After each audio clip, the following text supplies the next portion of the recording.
अस्सलाम वालेकुम once again. सो ये दूसरा पार्ट है वीडियो का, और इस वीडियो में मैं ज़्यादातर डिस्कस करूँगी कि स्कॉलरशिप असल में कौन कौन सी आप देख सकते हो, लाइक फाइंडिंग अ स्कॉलरशिप, और वो आपकी क्या कुछ चीज़ें कवर कर सकती हैं। तो सबसे पहली बात ये कि स्कॉलरशिप कहाँ से ढूंढें। तो मैंने पहली वीडियो में भी ये बात बोली थी कि 3 तरीके हो सकते हैं। या तो आप डायरेक्टली प्रोफेसर को ईमेल कर दें, या फिर आप यूनिवर्सिटी के वेब पेज पे जाके देखें, या फिर आप जो स्कॉलरशिप की वेबसाइट्स होती हैं, for example find a PhD, agri stock, वहाँ से देखें। नॉर्मली हम लोग वहीं से देखते हैं, तो बहुत सारी स्कॉलरशिप्स होती हैं तो आपको खुद समझ नहीं आता कि आप कहाँ पे अप्लाई करें, बस आपको देखना पड़ता है रेगुलरली। कौन सी वेबसाइट्स ऑथेंटिक है, मैंने पहले ही नाम बता दिया। फाइंड अ पीएचडी बहुत ऑथेंटिक है, एग्री स्टॉक ऑथेंटिक है। वहाँ मुझे जो ये पीएचडी मिली थी वो मुझे एग्री स्टॉक से ही मिली थी, मैंने वहीं से देखी थी। फुली फंडेड पीएचडी पोजीशंस कहाँ पोस्ट होती हैं, इन्हीं वेबसाइट्स पर होती हैं। और अगर आपने ज़्यादा देखना है तो आप यूनिवर्सिटी के वेब पेज पे भी देख सकते हो। फिर उसके लिए यही है कि पहले तो आप सर्च करोगे कि अच्छा universities in Netherlands, universities in France, उसके बाद वो लिस्ट आ जाएगी। फिर उसमें से उस यूनिवर्सिटी को उठाओ, उधर जाओ, उनके करियर्स पे जाओ, उनकी वैकेंसीज़ पे जाओ, इस तरह से करो। प्रोफेसर्स के थ्रू ढूंढते हो तो वो भी अच्छी बात है। और ऑब्वियसली प्रोफेसर्स के थ्रू ढूंढना ज़्यादा आसान होता है, क्योंकि उस तरह से फिर आपको अपना रिसर्च इंटरेस्ट ढूंढने में देर नहीं लगती ना। लाइक आपका रिसर्च इंटरेस्ट है, आपका प्रोफेसर सामने है, आपने वो सर्च किया, उधर से आपको प्रोफेसर की लैब मिल गई और फिर वहाँ से आपने उनको देख लिया। यूरोप में पीएचडी जॉब और स्कॉलरशिप में क्या डिफरेंस है? यूरोप में कोई डिफरेंस नहीं है। अगर आप पीएचडी कर रहे हो then you are an employ of the university and then you are gonna get the money at the end of the month. Professor funded और government funded, this is a really important question. Professor funded में ये होता है कि professor ने कोई grant लिखी, उसके बाद उसने हायर कर लिया उस पोजीशन पे कोई पीएचडी स्टूडेंट। गवर्नमेंट में ये होता है, अब इसमें हमारा पाकिस्तान में इन्वॉल्व हो जाता है, क्योंकि बहुत सारी इस तरह की फंडिंग्स होती हैं जो कि एचईसी के थ्रू आती हैं। देन फिर आपको एचईसी के साथ भी बॉन्ड करना पड़ता है कि आप फिर वापस पाकिस्तान आके सर्व करोगे। और अगर इस तरह का नहीं है then you need to give some money to HEC after your PhD, because उन्होंने खर्चा किया हुआ है। और कुछ इस तरह की होती हैं जिसमें आप जॉइंट पीएचडी स्टूडेंट के तौर पे काम कर सकते हो, यानी कि आधा पाकिस्तान में और आधा आप दूसरे कंट्री में। ये भी गवर्नमेंटल फंडेड स्कॉलरशिप्स होते हैं। तो इसमें आपको सर्च करना पड़ता है, लेकिन फिर इसके लिए आप नॉर्मली अगर एचईसी की वेबसाइट पे जाके देखो तो वहाँ से आपको ज़्यादा ऑथेंटिक इन्फॉर्मेशन मिल जाएगी। लेकिन आई वुड प्रेफर कि इंडिपेंडेंटली ढूंढना ज़्यादा सही रहता है, क्योंकि तब आप फिर इंडिपेंडेंटली होते हैं। We never know the situation of the government, जितनी उसकी लैगिंग होती है। लाइक वर्ल्ड वाइड हम बात करें तो it's like really unsustainable solution for us for a moment right now. तो आई वुड नॉट रिकमेंड कि आप governmental funded scholarship particularly from Pakistan to apply करें। नॉर्मली यही है कि जितना टाइम आपने वहाँ पे लगाना है उतना टाइम आप जो है इंडिपेंडेंट अपनी फंडिंग्स के लिए लगा लें। दाद क्या है? दाद जर्मन स्कॉलरशिप है और इसके थ्रू आपको अच्छी पीएचडी मिल सकती है। FWO बेल्जियम में होता है, और FWO में जो है 4 सालों की फंडिंग होती है, और ये गवर्नमेंटल एसोसिएटेड होता है। अगर आपको ग्रांट से मिल गया तो फिर आपके अगर 4 सालों की पीएचडी सिक्योर है। और नॉर्मली जो यूरोप में जो आपकी पीएचडीज़ होती हैं वो फंडिंग्स पे डिपेंड करती हैं। अगर आपके पास फंडिंग नहीं है तो आपको पीएचडी बीच में छोड़नी भी पड़ सकती है। तो नॉर्मली जो प्रोफेसर्स होते हैं वो हायर ही तब करते हैं जब उनके पास 4 साल की फंडिंग हो। लाइक वो कभी ऐसा नहीं करेंगे कि उनके पास 1 साल की फंडिंग है तो वो हायर कर लेंगे, या 2 साल की है तो वो हायर कर लेंगे। हमेशा जब 4 साल की उनके पास फंडिंग होती है, जब दे नो कि ये इस बच्चे को हम सपोर्ट कर सकते हैं, तभी वो करते हैं। वरना फिर बीच में फंडिंग ख़त्म हो जाए तो सब कुछ ख़त्म हो जाता है। पीएचडी का जो डिग्री है वो बीच में ही रह जाती है। लिंक्डइन से पोजीशन कैसे ढूंढें? Very good question. और आजकल के ज़माने में बहुत अच्छा है, क्योंकि लिंक्डइन पे काफ़ी सारी पोजीशन जो हैं ऐसे एडवर्टाइज हुई भी होती हैं। इसका सॉरी मैं बताना भूल गई थी। तो अगर आप सर्च टैब पे जाके डॉक्टरल पोजीशंस लिखें और लोकेशन पे आप यूरोप डाल दें तो आपको सारी रीसेंट पोजीशंस नज़र आ जाएंगी अपने फील्ड की ना, क्योंकि ऑब्वियसली आपका डाटा उधर है। और जब आप फ़िल्टर वगैरह लगाते हो तो it's a really good search engine these days के, आप उसको यूज़ कर सकते हो पीएचडी ढूंढने के लिए। रिसर्च गेट यूज़फुल है only to check out the professors. आपके रिसर्च इंटरेस्ट के मुताबिक जो प्रोफेसर्स हैं वो रिसर्च गेट पर हैं, आप उनके साथ कम्युनिकेट कर सकते हो, उनको ईमेल कर सकते हो कि आप उनका कोई आर्टिकल नहीं खुल रहा, आप उनको ईमेल कर दो, वहाँ से कनेक्शन बिल्डअप होता है। That's also the good possibility of getting into the PhD in Europe. Google search का बेस्ट मेथड क्या है? गूगल सर्च का best method, to be honest, ये मुझे बैचलर से समझ नहीं है कि क्या मतलब होता है बच्चों के ये सवाल का। मेन बात ये है कि आपके जहन में अगर कोई सवाल आ रहा है तो उसके कीवर्ड्स भी होंगे ना। फॉर एग्जांपल, आप पीएचडी करना चाह रहे हैं हेल्थ एंड मैनेजमेंट में, तो उसके कीवर्ड्स क्या हैं? PhD in health and management, PhD in Europe in health and management. यही सर्च का तरीका है गूगल पे। आगे ट्रिक क्या है कि कुछ वेबसाइट पे लिखा हुआ होता है स्पॉन्सर्ड, तो उधर आप क्लिक ना करें। वो आपको पहले ही लगेगा कि यार ये स्पॉन्सर्ड हुई है। लाइक जो ऑथेंटिक फिर वेबसाइट्स होती है ना, वो कभी कभी अंदर से भी फीलिंग आ रही होती है यार ये ऑथेंटिक है, क्योंकि वो यूनिवर्सिटी की होगी, उनको आप क्लिक करें।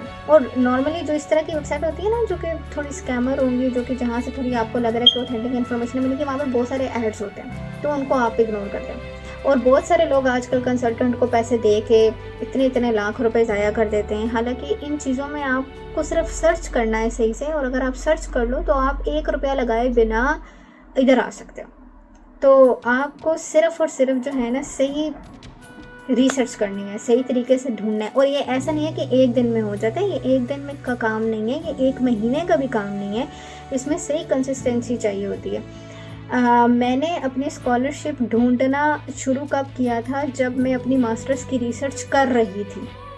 मतलब ये कि मैंने जब अपना थीसिस लिखना शुरू किया था ना, उसी टाइम पे मैंने ये सर्च करना शुरू किया था।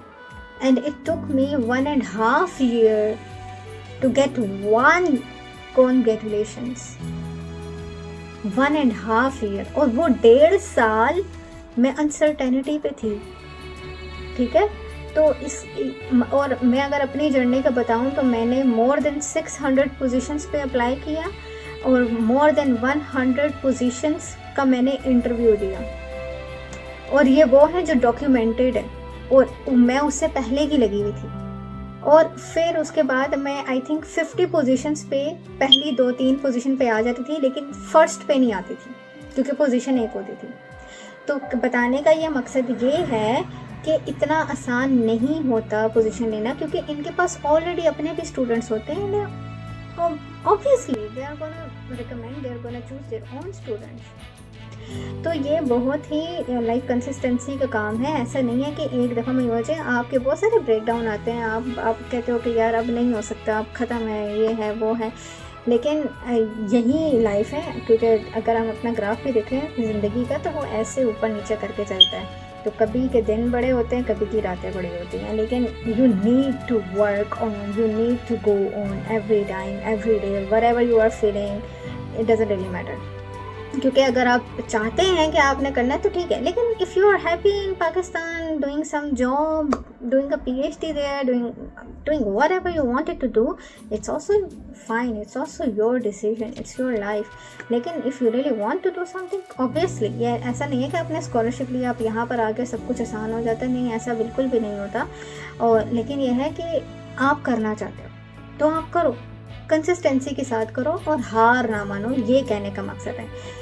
खैर, फाइंडिंग स्कॉलरशिप हो गया। इसके बाद अगर आप CV और डॉक्यूमेंट्स को तो मैंने ऑलरेडी बताया हुआ ही है, उसके ऑलरेडी वीडियोस बनी हुई हैं, तो वो आप देख सकते हैं। रिसर्च एक्सपीरियंस कितने इम्पोर्टेंट है? रिसर्च एक्सपीरियंस इम्पोर्टेंट होता है एटलीस्ट इतना कि आपको नो हाउ हो कि आप कुछ तो कर सकते हो ना। लैब में से आपने कुछ तो सीखा है। जैसे हमारी अगर प्लेट्स होती हैं, हमें वो बनाने आनी चाहिए। बहुत सारे स्टूडेंट्स उनसे नहीं सही से बनती, चलो ठीक है, नहीं आती, आपको कैलकुलेशन आ जाए, सब कुछ आ जाए, लेकिन रिसर्च एक्सपीरियंस मैटर करता है। लेकिन नॉर्मली जब आप यहाँ पर आते हो ना, तो आपके साथ एक टेक्नीशियन या कोई भी आपका मेंटोर होता है, लैब बडी होता है, वो आपकी हेल्प आउट करता है शुरू में। बेशक आपको चीज़ें आती हों या ना आती हों, और वैसे भी थ्रू आउट भी ना लोग आपकी हेल्प करते रहते हैं। और ना भी करें तो आप पूछ सकते हो कि अच्छा मुझे इस चीज़ में क्या है, लेकिन आपके पास CV में दिखाने के लिए एक चीज़ होनी चाहिए। तो research experience really matters a lot comparatively to your publication, क्योंकि आप लिख रहे हो, लेकिन what about the practicalities? Final year project matter करता है। मेरा नहीं ख्याल फाइनल ईयर प्रोजेक्ट इतना मैटर करता है। अगर आप स्टोरी अच्छे से बिल्डअप कर सकते हो तो कुछ भी आप कर सकते हो। लैब स्किल मेंशन कैसे करें अपनी सीवी में? आपने एक्स्ट्रा कॉलम लाजमी डालना है रिसर्च स्किल्स का, जिसमें टेक्निकल स्किल्स का, जिसमें आपने ये सारे अपने लैब के स्किल्स डालने हैं। आपको पाइथन यूज़ करने आता है, आपको डाटा एनालिसिस कोई और सॉफ्टवेयर यूज़ करने आता है, आप वो डालें। आपने पिपेट यूज़ की है, आपने अगर प्लेट्स बनाई हैं, प्लेटिंग की है, इनोकुलेशन की है, कुछ भी किया है, सब कुछ डाल दें। कोई भी चीज़ बेमानी नहीं है जो चीज़ आपने फाइनल ईयर प्रोजेक्ट में की है, इधर इन योर बैचलर इधर इन योर मास्टर, सब कुछ डालना है। अगर रिसर्च पेपर ना हो तो कोई बात नहीं, मेरी तरह अप्लाई करते जाएं, कहीं ना कहीं हो जाएगा, कोई मसला नहीं है। इंटरडिसिप्लिनरी स्टूडेंट्स अप्लाई कर सकते हैं। एग्जैक्टली यूरोप में ऐसी कोई चीज़ नहीं है। ये बहुत बड़ी मिथ थी जब मैं भी अप्लाई कर रही थी कि यार मैंने माइक्रोबायोलॉजी में किया तो मुझे माइक्रोबायोलॉजी में ही आगे अप्लाई करना है। यहाँ पे ऐसा कुछ नहीं होता, इंटरडिसिप्लिनरी ही सब चलते हैं, हर जगह पे हर चीज़ चलती है। तो आपने ये नहीं देखना, अगर आपका अपना दिल है कुछ कंप्यूटर को बायो के साथ रिलेट करने का, गो फॉर इट। फिजिक्स को बायो के साथ, कंप्यूटर के साथ, किसी चीज़ के साथ रिलेट करने का, गो फॉर इट, कर दें। इंटरडिसिप्लिनरी ही चलता है यहाँ पे सब कुछ। इंडस्ट्री एक्सपीरियंस काउंट होता है, बिल्कुल काउंट होता है, एग्जैक्टली काउंट होता है। अपनी इंडस्ट्री एक्सपीरियंस को एक्सप्लेन करें, अपनी जॉब ड्यूटीज़ को सीवी में डालें ताकि समझ आए कि अच्छा भाई इस बंदे ने ये काम किया हुआ है। रिसर्च इंटरेस्ट कैसे चूज़ करें? भाई ये तो नॉर्मली आपका जो मास्टर्स होता है उसमें आप काम कर रहे होते हो, उसमें आपका इंटरेस्ट हो जाता है, वहीं से रिसर्च इंटरेस्ट हो जाता है। कुछ बच्चों का पर्सनल कनेक्शन होता है, फॉर एग्जांपल वो कोई प्रॉब्लम सॉल्व करना चाह रहे हैं, वो किसी बीमारी का इलाज निकालना चाह रहे हैं, वो रिसर्च इंटरेस्ट हो सकता है। तो it depends, it's really personal and it's really different from everyone. तो ये इतना वो नहीं होता। अच्छा जी, फाइनेंशियल क्वेश्चंस की अगर हम थोड़ी सी बात कर लें तो फुली फंडेड का मतलब एग्जैक्टली क्या होता है? इसका मतलब ये होता है कि आपकी हर चीज़ यूनिवर्सिटी का स्कॉलरशिप कवर करेगा। स्कॉलरशिप अमाउंट कितनी होती है ये भी डिपेंड करता है मुल्क के इकोनॉमिकल सिचुएशन पर। आप जितने अमीर मुल्क में जाओगे उतना अच्छा स्टाइपेंड होगा, लेकिन फिर खर्चे भी उतने ही होंगे। लेकिन अगर आप मैरी क्यूरी स्कॉलरशिप ले लेते हो, या अगर आप जो है दाद ले लेते हो, या इस तरह के मतलब लाइक प्रेस्टीजियस बड़े बड़े स्कॉलरशिप ले लेते हो, तो फिर आपका स्कॉलरशिप जो है वो तकरीबन 3000 यूरोज़ होगा। और मिनिमम मैं बता रही हूँ क्योंकि वो फिर आपका डिपेंड अपॉन योर एक्सपीरियंस वो चेंज भी होता है। और उसकी अमाउंट गरीब मुल्क में अमीर मुल्क में सेम ही रहेगी। अच्छा, और यूरोप में पीएचडी सैलरी कितनी होती है? इतनी होती है जितना आपका गुजारा हो जाए, कि 1200 यूरो भी हो सकती है, 1500 यूरो भी हो सकती है, 1800 यूरो भी हो सकती है, और जैसे मैंने मैरी क्यूरी का बताया कि उसमें 3000 भी हो सकती है। तो ये डिपेंड करता है हर पोजीशन पे अलग अलग करके। टैक्स लगता है, टैक्स लगता है, बिल्कुल लगता है, सोशल सिक्योरिटी का लगता है, और आप जो है वो टैक्स भी देते हो जो हर महीने मतलब डिपेंड करता है कितने % का कट रहा है ना। लेकिन अगर आप बिल्कुल ऐसे स्टूडेंट हायर हुए हो जैसे कि ईस्टर्न यूरोप में नॉर्मली होता है, तो मे भी आपको वहाँ पे टैक्स ना देना पड़े। लेकिन जिन कंट्रीज़ में आप एज एन एम्प्लॉय हायर किए जाते हो वहाँ पे आपको टैक्स देना पड़ता है सोशल सिक्योरिटी के लिए। फैमिली सपोर्ट के बिना सर्वाइव हो सकता है? जी बिल्कुल, फैमिली सपोर्ट के बिना सर्वाइव हो सकता है। आप ब्लॉक अकाउंट के बिना यूरोप आते हो जब आपकी पीएचडी स्कॉलरशिप होती है, आपको कुछ भी नहीं चाहिए होता है। इवन कि जो आपकी वीज़ा फ़ीस होती है वो भी ख़त्म हो जाती है, क्योंकि वो डॉक्यूमेंट्स में लिखा हुआ होता है कि they are scholarship holder so they are exempt from paying the fee. जो वीज़ा फ़ी होती है ना नॉर्मली जो 200 यूरो 180 यूरो होती है, वो भी आपको नहीं देनी पड़ती। पार्ट टाइम जॉब कर सकते हैं, ब्लैक में कर सकते हैं, लेकिन आपके पास इतना टाइम नहीं होता कि आप पार्ट टाइम जॉब करें। तो जब आप फुली फंडेड स्कॉलरशिप पर हो तो आपको जॉब की ज़रूरत होती भी नहीं है, क्योंकि जो दिन आपके सैटरडे संडे बचते हैं वो आपके आराम करने में लगते हैं, अगला वीक प्रिपेयर करने में लगते हैं। लेकिन फिर भी कुछ लोग बहुत हार्ड वर्किंग होते हैं, शायद हो सकता है कि वो ब्लैक में कर लें, लेकिन लीगली आप नहीं कर सकते, क्योंकि जो 38 आवर्स होते हैं वो आपके पूरे हो जाते हैं वीक के। अगर आपका फुली फंडेड स्कॉलरशिप है तो उसके लिए आपको कुछ भी नहीं चाहिए, जस्ट आपका एंथुसियाज्म, जस्ट आपकी पैशन चाहिए इन लोगों को, और बाकी ये सब लोग खुद मैनेज कर लेते हैं। वीज़ा प्रोसेस डिफ़िकल्ट होता है? बिल्कुल भी डिफ़िकल्ट नहीं होता है। अगर आप फुली फंडेड स्कॉलरशिप पर हो और अगर आपके पास कॉन्ट्रैक्ट है जो आपको एचआर डिपार्टमेंट ने भेज दिया है, तो आपने बस जाके अल्लाह का नाम लेना है, आयतुल कुर्सी पढ़ के अपने डॉक्यूमेंट्स वीज़ा ऑफिसर को दे देने हैं। 20-30 दिनों के बाद आपके पास वीज़ा आ जाएगा। ये लिटरली एक पर्सनल बिल्कुल सच्चाई बता रही हूँ, इसमें कोई गलत बात नहीं है। आपका within a month visa आ जाता है। लेकिन उससे पहले के जो झमेले हैं उसकी भी मैंने शायद एक वीडियो बनाई थी। उसमें आपका यह है कि आपने अपने डॉक्यूमेंट्स अटेस्ट कराने होते हैं। अब तो खैर किसी ने वो भी ऑनलाइन कर दिया है, मोफा से अटेस्ट कराने हैं, सारी चीज़ें करानी है। तो वो कराने के बाद आपका जब आप सबमिट कराओगे तो 1 महीने में आपका वीज़ा आ जाएगा। अब मेरा इसलिए भी देरी हुई थी क्योंकि बीच में क्रिसमस ब्रेक आ गई थी। लेकिन अगर आपकी नॉर्मल डेज आते हैं तो फिर उसमें तो आई थिंक 20 दिनों में आ जाता है। वीज़ा इंटरव्यू होता है? नहीं, हमारा वीज़ा इंटरव्यू नहीं होगा। जितने भी लोग पीएचडी के लिए आते हैं उनका वीज़ा इंटरव्यू नहीं होता। अकोमोडेशन कैसे ढूंढें? शुरू में आप एयरबीएनबी कर लें।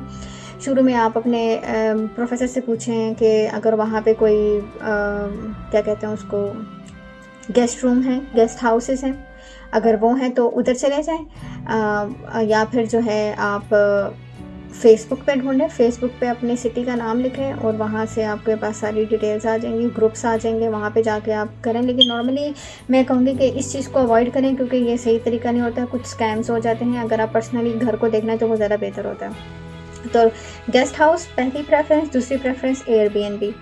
फर्स्ट मंथ में कितने पैसे चाहिए होते हैं? आप अगेन आपके खर्चे पे डिपेंड करता है, अकोमोडेशन के उस पर डिपेंड करता है। अगर आप एयरबीएनबी में रह रहे हो फिर तो आपको बहुत सारे पैसे चाहिए। अगर फिर आप 2500 यूरो तो तकरीबन रखो अपने पास। और अगर आप गेस्ट हाउस वगैरह में रह रहे हो तो तकरीबन 600 यूरो तो फिर भी आपके पास मिनिमम 600-700 यूरो आपके पास होने चाहिए। यूरोप में रूम मिलना मुश्किल होता है। इट डिपेंड्स कि आप कौन से इलाके में ले रहे हो। कमर्शियल एरिया है तो मुश्किल होगा, थोड़ा आबादी से दूर है तो आसान होगा, लेकिन फिर महंगे होंगे। हेल्थ इंश्योरेंस क्या होती है? हर मुल्क के लिए अलग अलग होती है, लेकिन आपको करवानी पड़ती है क्योंकि बेल्जियम का ये रूल है कि अगर आपके पास हेल्थ इंश्योरेंस नहीं होगी तो आपका वीज़ा रीन्यू नहीं होता, जो रेजिडेंस परमिट होता है। तो इसलिए हम लोगों को तो लाजमी हेल्थ इंश्योरेंस करवानी पड़ती है। रेजिडेंस परमिट क्या होता है? रेजिडेंस परमिट आरपी, ये कार्ड होता है जैसे पाकिस्तान हमारा शनाख्ती कार्ड होता है, वैसे ही यहाँ पर होता है, जो कि आपके लीगल डॉक्यूमेंट्स को देख के बनाया जाता है और आपकी फंडिंग्स के मुताबिक। फॉर एग्जांपल अगर आपके पास 1 साल की फंडिंग है तो वो कार्ड 1 साल की मदद का होगा। और जब तक वो आपके पास कार्ड नहीं होगा तब तक आप यहाँ पे इजीली ट्रैवल बॉर्डर क्रॉस नहीं कर सकते, क्योंकि नॉर्मली यूरोप में शेंजन एरिया होता है तो वहाँ पे आप मुख्तलिफ मुल्कों में भी उस कार्ड के थ्रू जा सकते हो। लेकिन अगर वो कार्ड आपके पास नहीं है तो फिर आप नहीं ट्रैवल कर सकते। अच्छा जी, अब तक की वीडियो के लिए इतना ही। ये वीडियो तो पहली वाली से भी ज़्यादा लंबी बन गई, तो इसलिए बाकी सारे क्वेश्चंस अगले पार्ट में जवाब दिए जाएंगे। तो अगर आपको वीडियो अच्छी लग रही है या थोड़ा सा भी हेल्पफुल है तो दुआओं में याद रखिएगा।